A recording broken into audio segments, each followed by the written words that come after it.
Tweet share 01 LinkedIn 0 email Rab, whose home is in Mid-Ulster, breeds goats as a hobby. He searches online for fecund-looking pairs to stock his herd. One recent purchase involved a 1,000-mile round trip by sea and road to southern England. But that proved the easy part. He and the seller diligently prepared for the journey by ensuring the beasts were isolated at their point of departure for 30 days beforehand and blood-tested. Papers proving all this was drawn up. Rab then escorted the hoofed couple by ferry from Scotland to the port of Larne. On arrival, he presented the documents to the Northern Irish veterinary inspector, who said they were deficient in one small detail, and threatened to have the goats destroyed. Rab and the beasts had to take the next ferry back to Scotland, where he found a fellow goat lover who was willing to repeat the 30-day isolation until a second, successful, attempt at importing them could be made. If this had been a business, not a hobby, the whole episode wouldn't be so funny.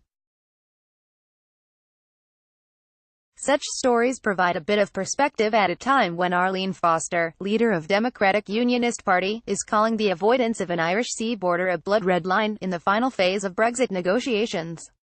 Travel between Great Britain and Northern Ireland, whether for animals or human beings, never has been and never will be completely seamless.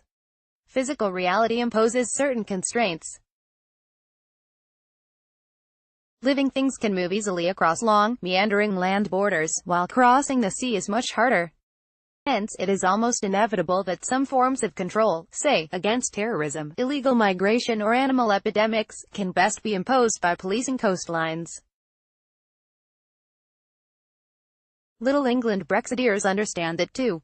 At the same time, Rab's experience is a reminder that any set of rules which avoidably complicates the movement of people, animals or goods in any part of the British Isles is something to be avoided or minimized. That is simple common sense.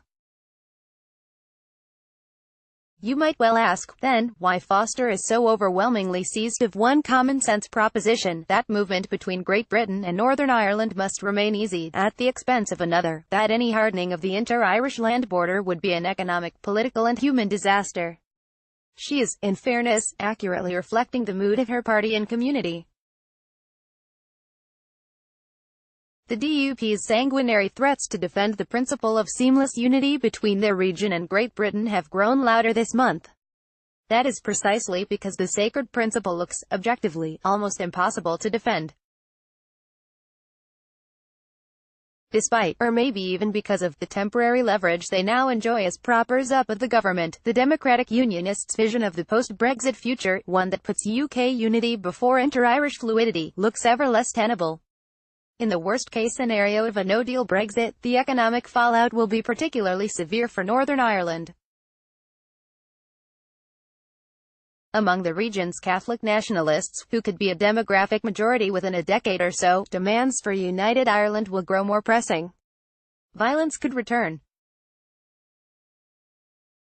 Across both islands, the DUP will be blamed for pushing the whole situation to an unnecessary extreme, and sympathy for the Ulster Protestant quandary will be in short supply.